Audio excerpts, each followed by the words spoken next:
Y'all know what time it is. All right, everybody. Welcome back to Surf Shorts. I've got today with me, Shawn. What's up, dude? What's going on? Man, thank you so much for coming out here to the studio. I really do appreciate it. Awesome studio. If you ever get a chance, you're going to love it. Yeah, thanks, man. And that's a shout out to all you other dudes that haven't been on the show yet. You know, it's true. When I first started about doing the show, like you were like, number 1 through whatever on my list. You know what I'm saying? Like, yeah, I was going through a lot lately. So, yeah, but we're here. Oh, yeah. Well, I mean, we had Surf Expo, we had Christmas, we had all kinds of stuff. So. Yeah, and you had some serious stuff. Yeah. We will talk about it another time. But, yeah, so dude, thanks so much for coming on the show. Really appreciate it. I'm excited. I'm trying to think, man. We've known each other, I'm going to say 94 or 95. It's one of those years. Yeah, I would say 93, 94, something like that, probably. Yeah, not because I started working at Red Dogs, right? God, what is that about? We opened back up at Red Dogs in like 90. That was 96. Yeah, they were closed the whole 95. But we surfed a lot together in 95. Yeah. Oh, yeah. That was an awesome year. I still remember the purple boat. Yeah. Oh, let me tell you, kids, if you don't know, if you're not old men like us, 1995 was the absolute pinnacle of East Coast surfing. Let me tell you something. That is still the most insane summer ever. It's still like... It's unbelievable. It's hard to believe because... There was a point, and this is true. Like you guys, these guys are making up stories or whatever. Like, and maybe you're in your 40s or whatever, 30s or something, and you just didn't surf back then. But this is no joke.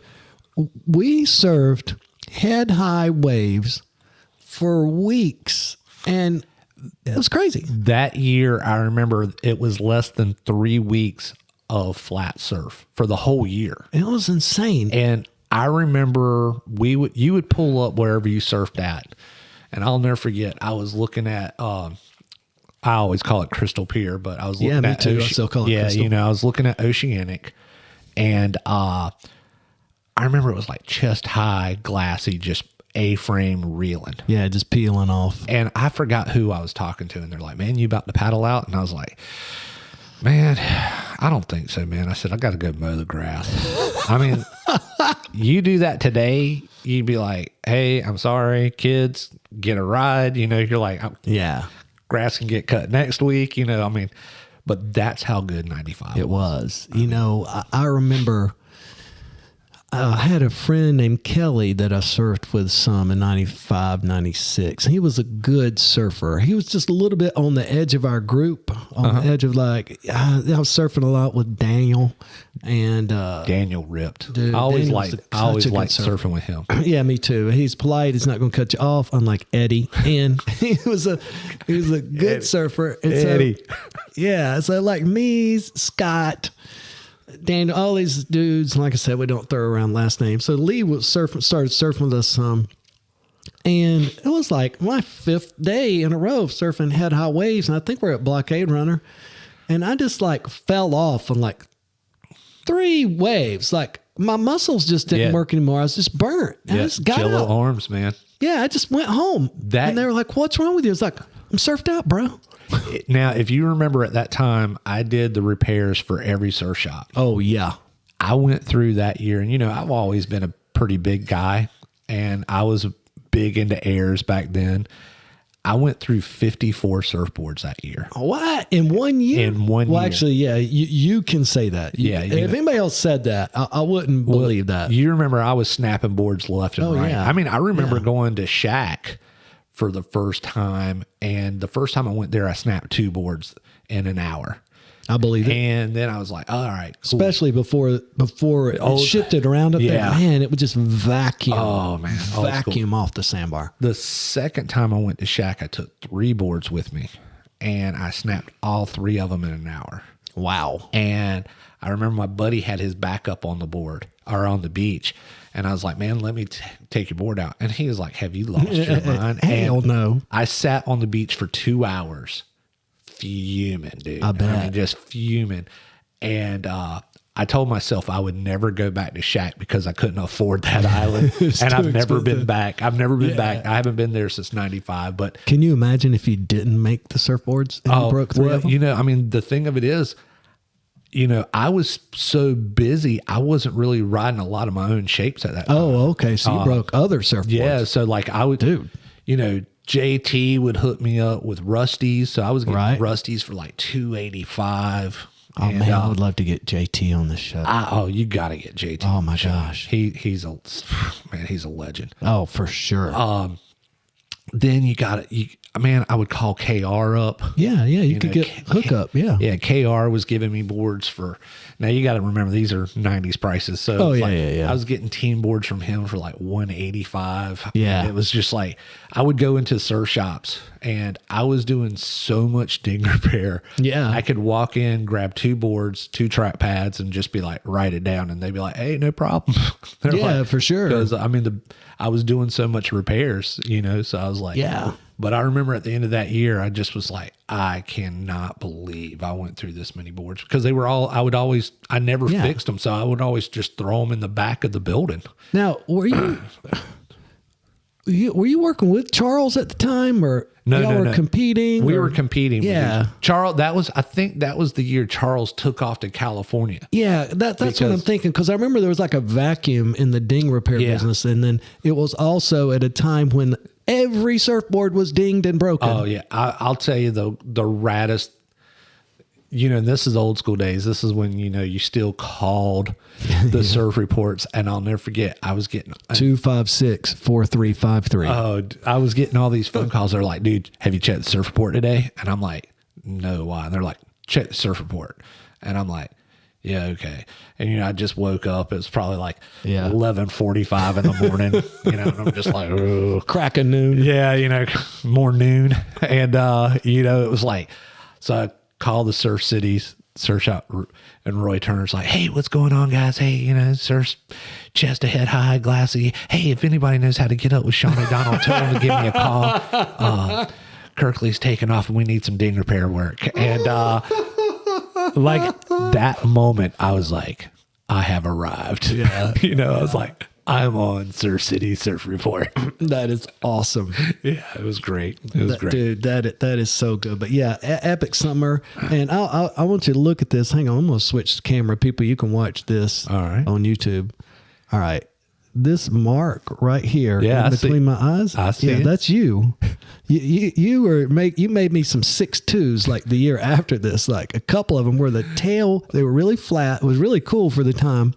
The tail was like really, really wide. It was very much kind of like a modern board. Yeah. Right? Yeah. Except for the nose was still narrow, but the hips were really wide on the board. Those were those rocket fishes we were making back then. Yeah. But instead of having like the slightly wider nose we have now, it still had like almost a shortboard nose. Yep. A little bit wider. Yep. But you know what I mean? You made it. Yeah. And anyway, so I remember surfing that board, and I would do that. Tried it. This is at a time, people, I'm not a good surfer. Okay. I'm an average surfer, but there's the time I would like, anytime I could see like a little hop in the water, I'd try to do a chop hop, like 180, or, you know, bring the board around. That pointy nose got you, didn't it? No, it wasn't the nose. Well, it was, you're like, I'm experimenting with something. You're like, be careful with those fins.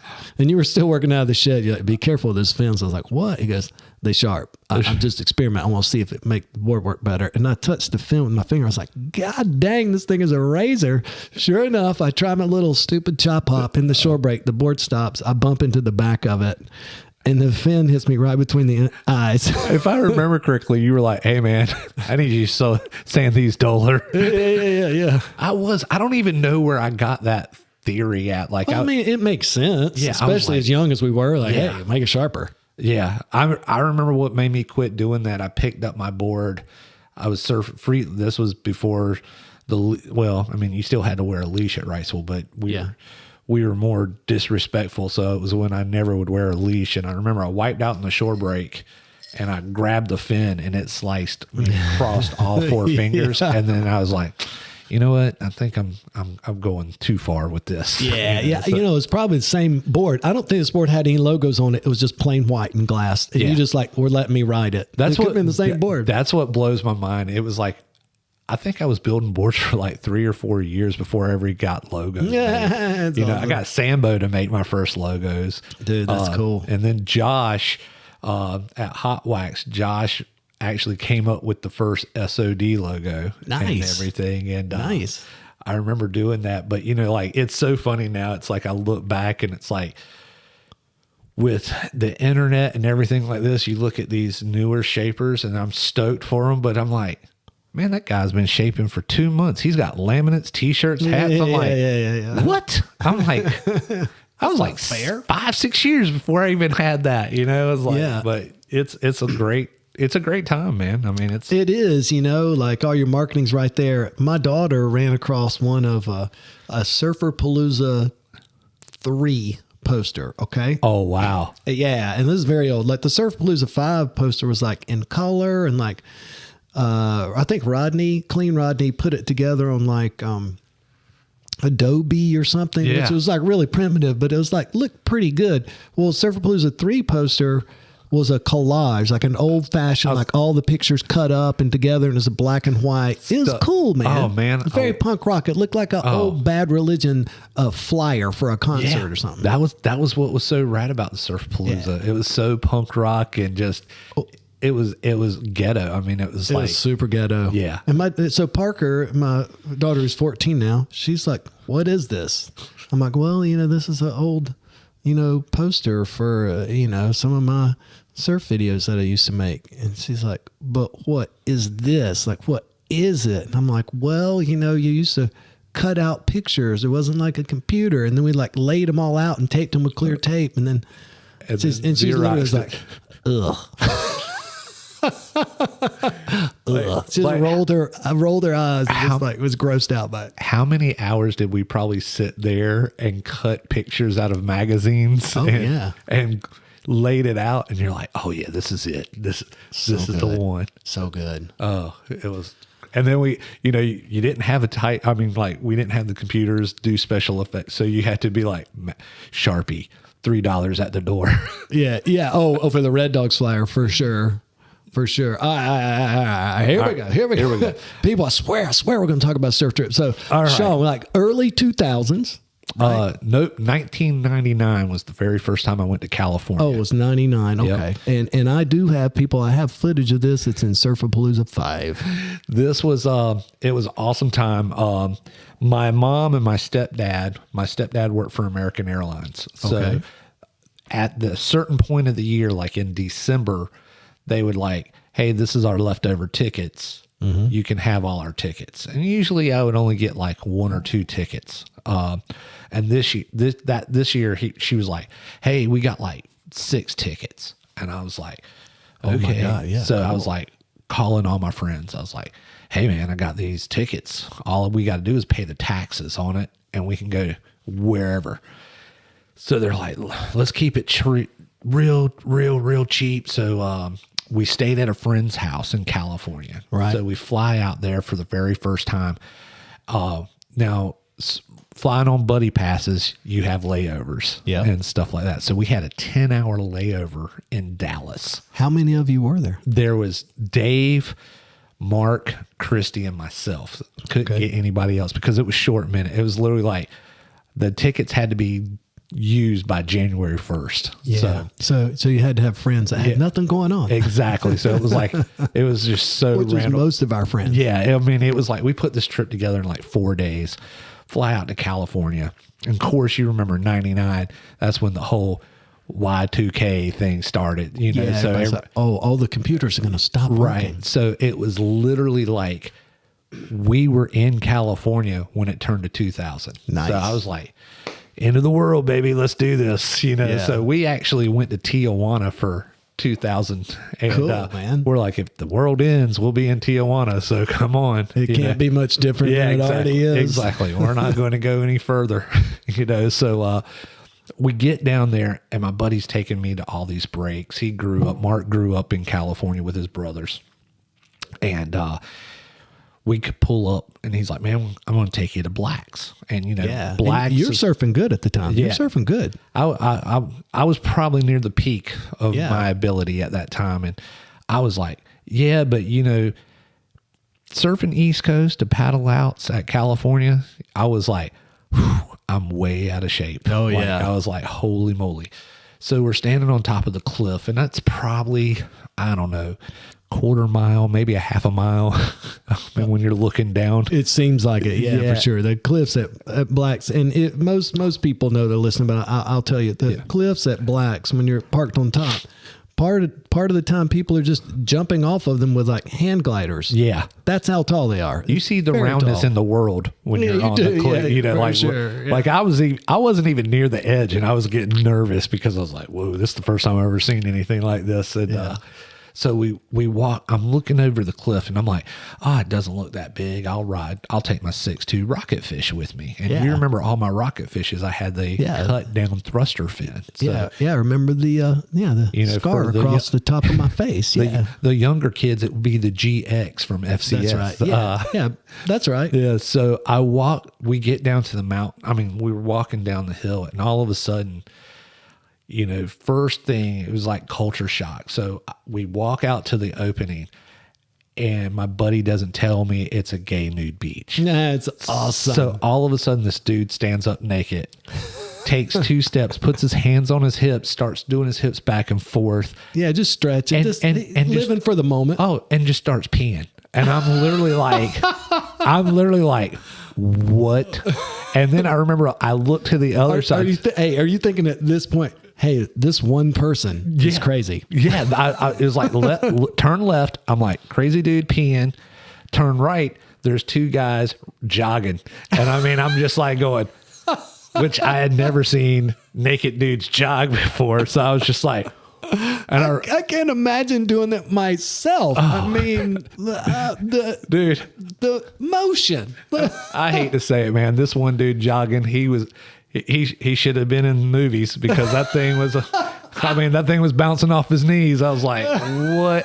And I looked at my buddy Mark, and I'm like, he wasn't jogging. He was showing off. I mean, he's showing off. He was like, yep, I'm in the locker room, boys. But I remember I looked at Mark, and I was like, where the hell did you just take me? And he was like, I knew if I told you it was a gay nude beach, you wouldn't go. You'd be like, intimidated. Yeah. Yeah. So I'm looking, next thing I know, I'm like, okay, I'm focused back on the surf. I'm like, I'm not going to look at naked dudes. And all of a sudden I'm noticing there's a bunch of Brazilians there, and they're walking down the beach, and they're riding 7.0 guns. Oh my Lord. Yeah. So it's Blacks, and I'm talking about California. Oh yeah. Blacks breaks. Yeah, like it's solid California 8 to 10 foot. Right. It's doing it. Yeah. And I'm like looking back at the top of the hill thinking, I really should have brought my 6'4" with me. and my buddy looks at me and is like, well, you want to walk back up to the car? And I'm like, no, I'll die. I'm like, dude, I'll be done for the day just walking up that hill. And I'm like, you know, it's like paddling over to Masonboro. You already know you're there already. I got to leave some energy to get back, you know, you know, and it's like, and so I'm like, nah, man, I'm going to just do this. So I paddle out on my 6'2" rocket fish, 8 to 10 foot. Paddle into my first wave, and I mean, I'm just holding on for dear life. That thing is skittering. I'm just, you know, and I'm like bottom turn. I'm like, and next thing you know, I make it. I get back to the top, and I mean, I like Superman aired off the back. Like, I made the drop. That's good enough for me. I was like, I don't care about what anybody thinks. Paddle back out, catch another one. Same thing. Third one, I'm feeling a little cocky, you know. I'm like, you know what, man, I got this. Yeah, this board's gonna stick. Yeah, and I'm sitting here like, these Brazilians are dumbasses, you know. So I was just kind of like, all right, okay. I'm like, I'm doing this. So I take off, and they were coming in sets of probably like 4 to 5, and this bomb set comes in. I catch the first wave. Mistake number 1: never take the first wave. Drop in, bottom turn, the tail slides out. You're going backwards. I'm going backwards. I belly flopped on the wave. I get sucked up the wave. I get thrown out into the flats. And I mean, I'm getting pounded. Next thing I know, I'm underwater. I open my eyes and I see why they call it blacks, because you don't see nothing. I mean, I'm like, take 2 more on top of the head. Now I'm like freaking out. I'm like, I'm going to drown. I mean, everything's like, you're drowning. You're about to drown. Yeah. And the only thing I could think of, I'm underwater, and I mean, I'm at the point I'm panicking. Yeah. And all of a sudden, I see the local Star News say, local surfer dies at gay nude beach. And I did the same thing. I just started laughing, and I was like, I ain't dying here. So I crawl to the top. I get up there. I get my board. Last wave's about to break. I'm in heavy impact zone in the whitewater, and I mean, I just take it, belly it in, and I mean, I'm like, water's coming out of my nose. I'm coughing. I'm just like, I will never paddle out at blacks again. That wave punked me so hard that day that everybody would be like, dude, you can come out. And I'm like, nah, I'm good. You know, I mean, I was just like, I'm done. And, that was my experience of blacks. And dude, I walked back up the hill, a very humbled man. You crawled back up the cliff. Yep. And I'll never forget, while we're crawling up, my buddy Dave looks at me and goes, dude, don't just look, but over your left shoulder, there's a chick. So I'm like, all right, I want to see my... So you throw your neck out immediately. Well, I was like, I want to see my first naked woman on a nude beach. And I'm thinking, this is going to be rad. And I look, the woman's like 60 years old. And I just looked at my buddy Dave, and I'm like, dude, I want to punch you when we get to the car. That's awesome. And I was like, that's blacks for you. Which I heard now, it's not a nude beach anymore. Yeah, when I was there, I don't know, maybe if the weather was funky or something, but when I was at Blacks there, it wasn't a nude beach, or I feel like it would have impressed upon me that fact. You gotta love the 90s, man. So. Dude, that's so good. I'm gonna throw this on top of that, because that is a good story. Like, you think of crazy stuff there when you're out of oxygen. Oh yeah. I don't know if you heard Jim Skiba on here. Oh yeah, he was in Mexico. He's like, yeah, I saw a plane flying overhead. It had a banner behind it. That was the raddest Harris. That guy. I mean, that guy is a true legend. Dude, man, I can't tell you how happy I was to have him on here. But look, bro, I got you on here. So I got a long ways to go to get to that kind of status. That sort of legend status. Yeah. You're on it, brother. All right. Hey, thanks, man. Thanks, thank everybody. You. That was hilarious.